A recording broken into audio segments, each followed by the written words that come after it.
Hi guys, it's Alicia back. I'm here on day 17 into my frozen embryo transfer protocol.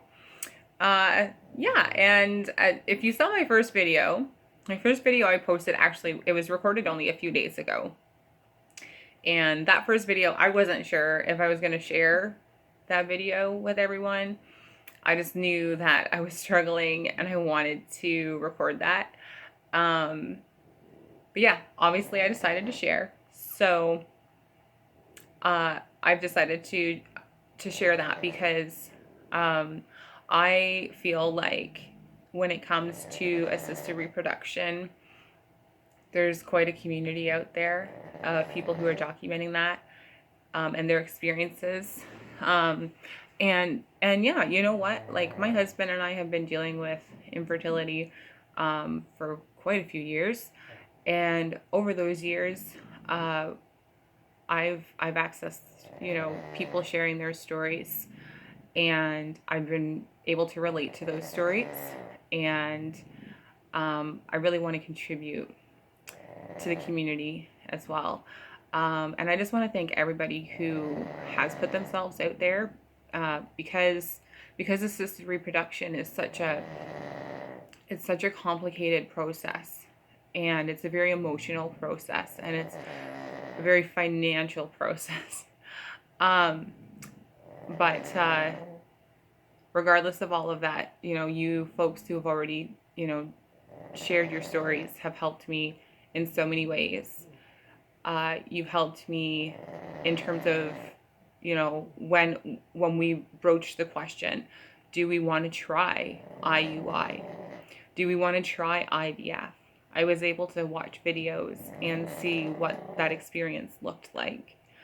And also, I love those videos when I can watch somebody's story, where they start, say, IVF, and it results in this beautiful, amazing pregnancy and this extremely happy family, which is, of course, what we're all doing this for. And it really gives me hope. And I may do another video on this later, but in addition to that, I very, very much commend those folks who have shared the times that assisted reproduction hasn't worked. Particularly because, as I said, my husband and I, we did 2 rounds of IUI and our initial round of IVF. Our initial round of IVF did result in a pregnancy, and because we had been trying for so long and I finally got a positive, I don't know why, I thought in my head, this is it. This is absolutely it. And there's nothing that could possibly go wrong. Even though in any early pregnancy, things can go wrong. And unfortunately, it did. So we did have a miscarriage. And at that time, it was a difficult time. But again, people who have been brave enough to share those stories really helped me through that miscarriage that I think honestly will never really leave me. But here we are, trying again with a frozen embryo transfer cycle, and regardless of outcome, I hope to share it all with you folks, because of the ways that you've helped me. So that said, I just want to say that since the last video, firstly, I should say I have pugs. So probably in the background, what you are hearing is a lot of sleeping, snoring pugs. Let's see here. I think I'm gonna just share a little bit of that with you. So that's what's happening. That's what's happening in the background that you can hear. So, and I'm not even gonna apologize for that. They're adorable, but there's no turning it off. So. Anyhow, so since my last video was like, I was really struggling with the side effects of lupron injections. And also, like, I was not specific at all. Like, I was just kind of miserable, and I hadn't slept in at least 3 days, I think, at that point. But I wanted to post, it's only been a couple days, but I wanted to post again because I really do not want that video to like frighten anyone about, you know, like, oh, this could happen to me if I took lupron, because here I am just 2 days later, and guess what? I was really, really hoping when I recorded that video that my side effects wouldn't get any worse, and they haven't. They've actually improved like really significantly. And for myself, I will just share, like, I am prescribed a medication called clonazepam, nothing to do with fertility treatment at all. Clonazepam, if you're not familiar with it, it is an anti-anxiety medication actually, and it's not meant to be taken every day. It's just sort of when, you know, you feel a little overwhelmed, you take it. So that day that I made that video, I thought, you know what, this might be an occasion for clonazepam, and let's see if it helps me. So I did take it, and because of that, I slept like, I think a good 7 hours that night. And then last night, same thing. I slept 7 hours. I had a little bit of a harder time falling asleep, and I think, I don't know, like maybe a couple of hours were like broken sleep, but still, like, the improvement has been so significant. And in terms of the other side effects that I was having, like the headache and muscle ache and nausea, those sorts of things, I'm still experiencing those. But when I'm rested, my ability to tolerate those side effects is much higher. So that's really good. I know that I wasn't sure. I need to make it, my whole thing is like, I need to make it to the 27th, till the next time I go in for monitoring. And then, you know, maybe I'll continue lupron from there. Maybe I'll move on to my other medications. But I just was thinking to myself, just get to the 27th. And I really wasn't sure if I could make it. And at this point, I have no doubt at all. So I'm glad to report that. And hopefully that's helpful to somebody if you might be considering lupron, and or struggling with lupron. Yeah, it, for me anyway, it did get better. And also on the flip side of that, I've watched other videos where, you know, there are lots of women who take lupron and their side effects are extremely minimal. So yeah, I just wanted to share that original video to just share that, you know, sometimes it's not an option. But fortunately for me, I think I'm going to be able to push through it. Should we do another frozen embryo transfer in the future, however, I did say in my previous video, I contacted my doctor's office. So my option was not to push myself too far, but if I wasn't able to tolerate continuing lupron, what I would have to do is actually like stop this cycle and wait and start another cycle on a different medication. So I think good this time around, but should we do a frozen embryo transfer in the future? I would be wanting to know what alternative medications are available to me. So just sharing that there are alternative medications available, again, depending on your body and your hormones and what is really the best option for you for medications. So yeah, so that said, one of the other things I said in my last video is that I kind of was struggling to find folks who have had like a similar protocol to mine. So I'm just going to share what my protocol is to this point and hope that it's helpful and maybe somebody can relate to my medication combo. So yeah, so firstly, my protocol is written for, it's in theory a 6-week protocol. I'm only 17 days in, but I think this lupron is going to be the hardest part for me, and then I should be smooth sailing from there. So I'm 17 days in to my potentially 6-week cycle. Uh, I started my cycle on November 6th, which is when I started my period. And I contacted my clinic and reported my day one. And from there, I was scheduled to come in for blood work on the 8th of November. So I went in for my blood work. Everything looked really good. And they said, okay, let's go ahead and start your protocol. So what I'm learning is, as we go through the different phases of my protocol, I wasn't really aware of this, but I kind of have to keep going back in and we're checking, like, will we continue? So there is sort of an emotional layer to this, but I'm just trying to remain as hopeful as possible and trust my body and trust my doctors. Um, so I went on the 8th for blood work. Everything looked good. And I started my first medication, which was just the birth control pill.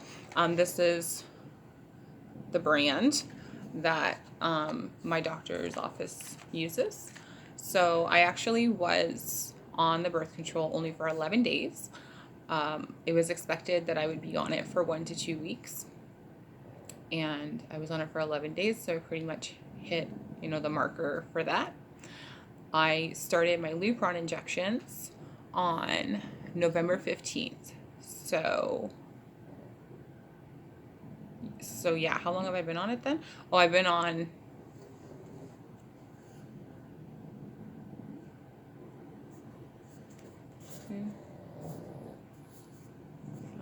I thought I wrote that down somewhere.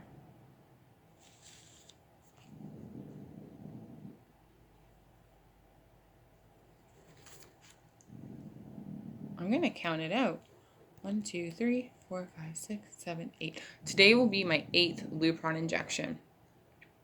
And I then go in for cycle monitoring, which to my understanding should just be blood work. It may also be an ultrasound, but more than likely just blood work.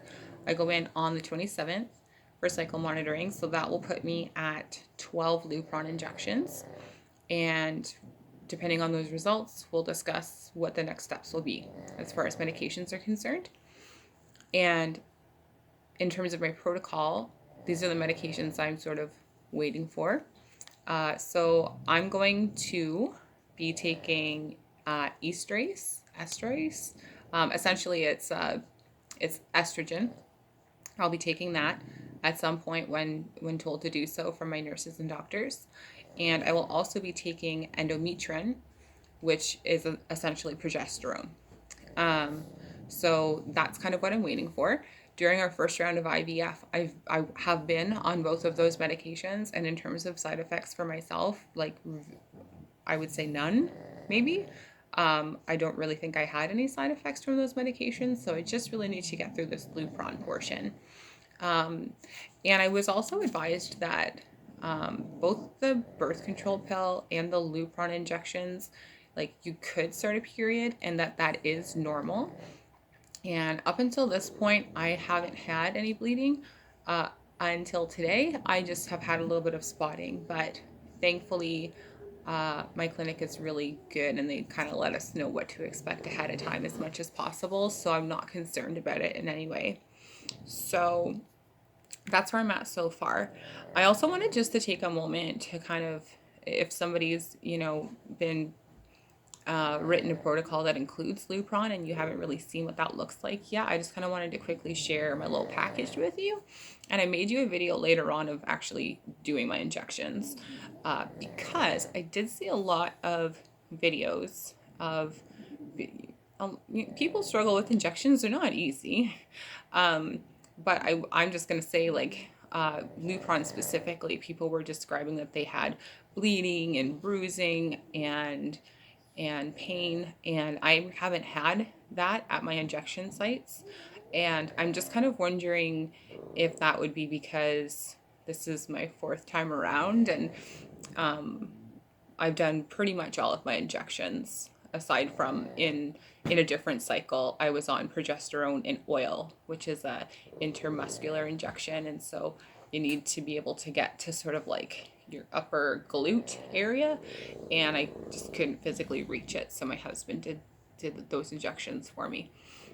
However, that said, every time we go in for a cycle, IUI or IVF or frozen embryo transfer or any of it. I always just learn a little bit more about injections and how to make them as painless as possible. So I might do a video on how I do my injections, and hopefully that is helpful to somebody out there.